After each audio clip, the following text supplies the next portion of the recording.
Kung may isang candy na siguradong naalala mo mula sa iyong kabataan, na laging nasa sari-sari store sa inyong barangay, na laging nasa bulsa ng iyong lolo at lola, na laging nasa mesa tuwing may handaan, hindi mo na kailangang mag-isip pa. White Rabbit, Candy Mint, Viva Caramel. Mga candy na hindi lang matamis sa panlasa, kundi matamis din sa alaala. Pero narito ang bagay na hindi alam ng karamihan. Ang mga kending ito, ang mga kending lumaki tayo, ay gawa ng isang kumpanya na ang may-ari ay ang pamilya ng sikat na vlogger na si Small Laude. Dahil ang tunay na kwento ng Candyman Incorporated ay hindi lang isang kwento ng isang matagumpay na candy factory. Ito ay isang kwento ng isang Filipino-Chinese couple na nagsimula sa wala, ng isang pamilya na naging isa sa mga pinakamatagumpay na negosyante sa bansa, ng isang vlogger na hindi mo inaasahang may koneksyon sa mga candy ng iyong kabataan, at ng mga kontrobersya na nagpabago ng lahat. Ngayon, sasabihin ko sa iyo ang buong kwento. Ang kwento ng Candyman ay nagsisimula sa isang Filipino-Chinese couple, Carlos at Elisa Laude. Ang mag-asawa ay kilala bilang mga respected members ng Filipino-Chinese community, at kilala rin sila sa kanilang pagiging mabait at mapagbigay.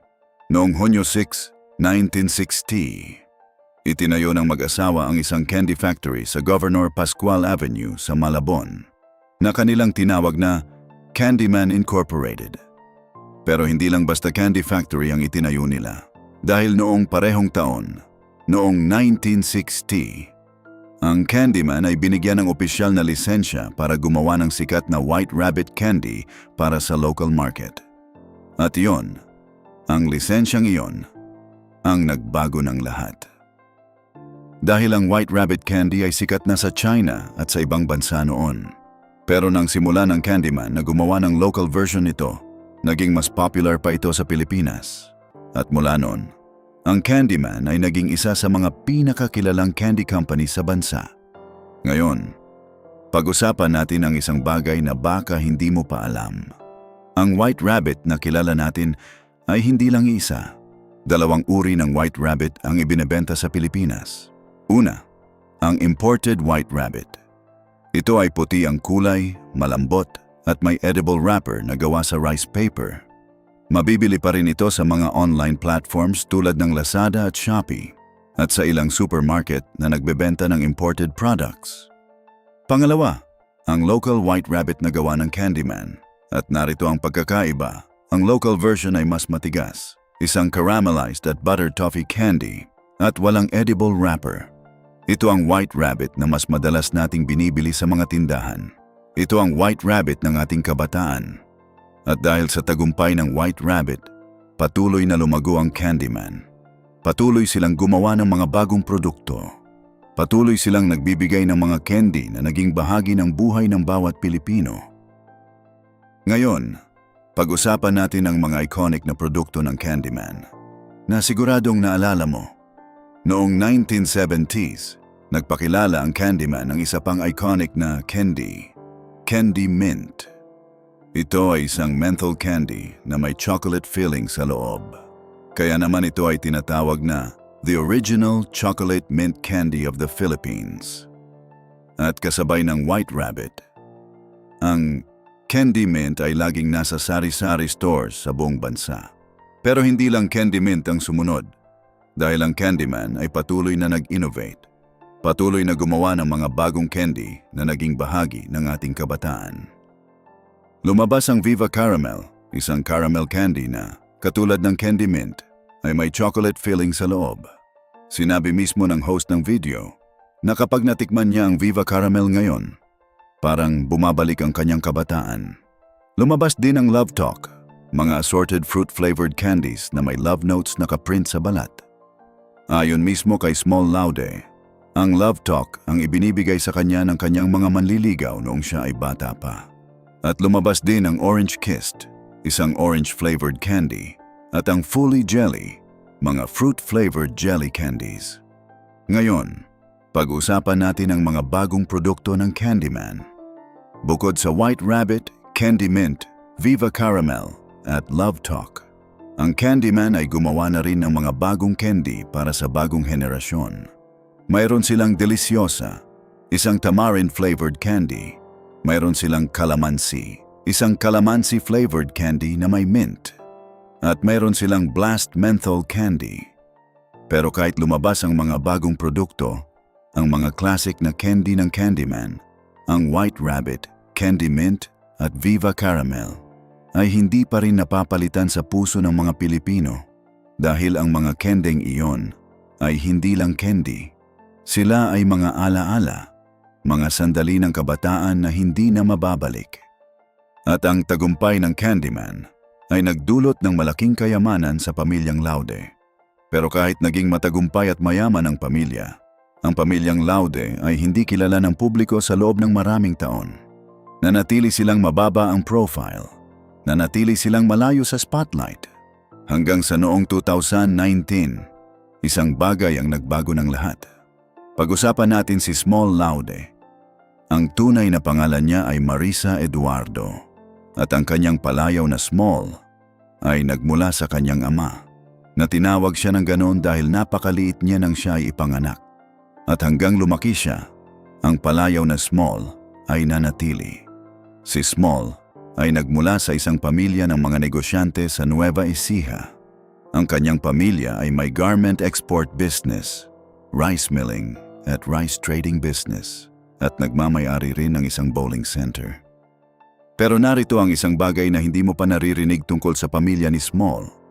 Ang kanyang kapatid na babae ay hindi basta-basta negosyante. Ang kapatid ni Small ay si Alice Eduardo, ang tinatawag na Woman of Steel, at ang presidente at CEO ng Santa Elena Construction and Development Corporation, isang multi-billion-dollar engineering and construction company. Ang kumpanya ni Alice ay nagtayo ng pundasyon ng ilang pinakasikat na gusali sa bansa, tulad ng SM Mall of Asia, Soler Resort and Casino, City of Dreams Manila at Okada Manila.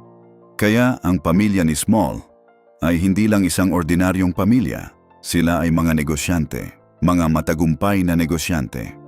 At nang makilala ni Small ang kanyang magiging asawa, ang dalawang pamilya ng mga negosyante ay nagtagpo. Pag-usapan natin ang pagtatagpo ni na Small at Philip Laude. Si Philip Laude, ang anak ng mga tagapagtatag ng Candyman na sina Carlos at Elisa Laude, ay nag-aaral sa De La Salle University nang una niyang makita si Small. Si Small naman ay nag-aaral sa St. Paul University. At nang una niyang makita si Small, ayon sa kwento, agad siyang nahulog sa kagandahan nito. Pero hindi agad naging madali ang kanilang relasyon. Dahil bago sila nagpakasal, sila ay magkasintahan ng 7 taon. 7 taon. Bago nila sinabi ang oo sa harap ng altar.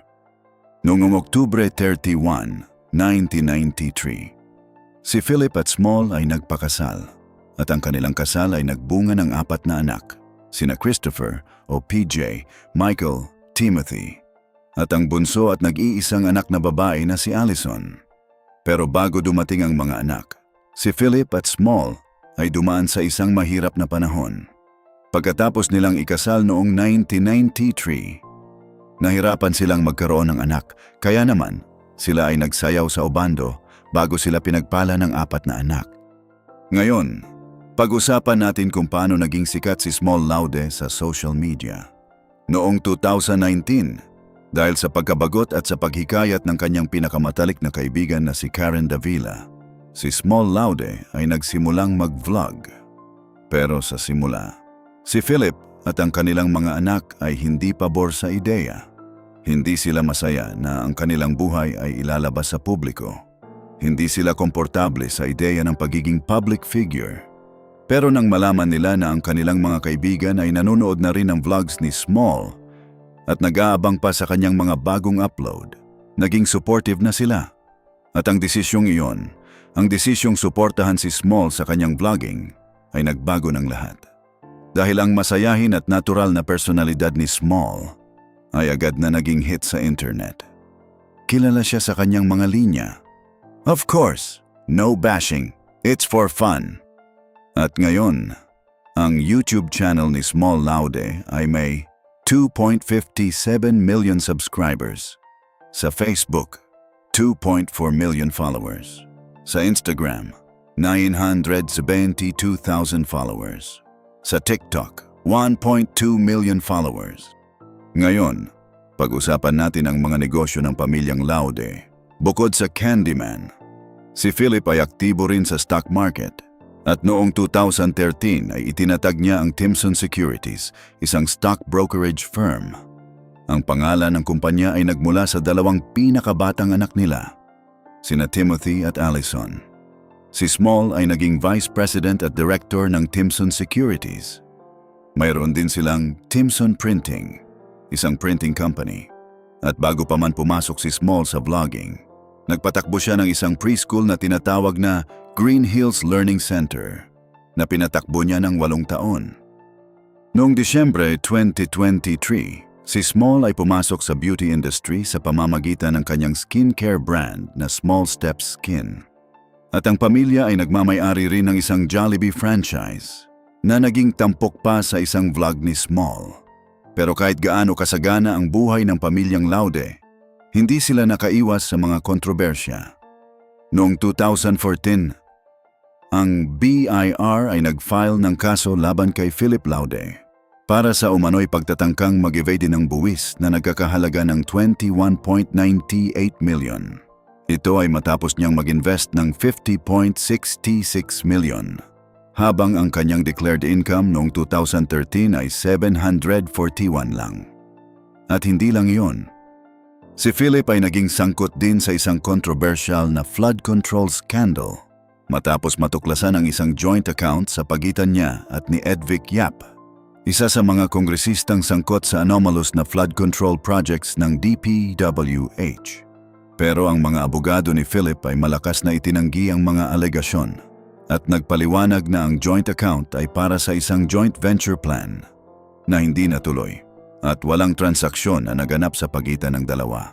At noong huling bahagi ng 2024, isang bagong kontrobersya ang lumabas nang kumalat ang mga umano'y screenshots ng private messages sa pagitan ni Philip at ng isang babae na parang nagpapakita ng isang relasyon.